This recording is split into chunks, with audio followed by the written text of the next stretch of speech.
While returning from Goa with my friends, I used the Anuskura Ghat which connects Rajapur to Kolhapur, and I plan to visit the Barki waterfalls near Barki.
This is the junction separating the two falls.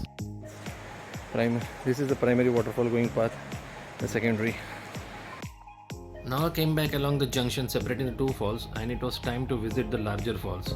So I followed my guide, and this particular route was very beautiful. The bridge going towards Barki. From the junction, within 15 minutes, you reach the larger falls.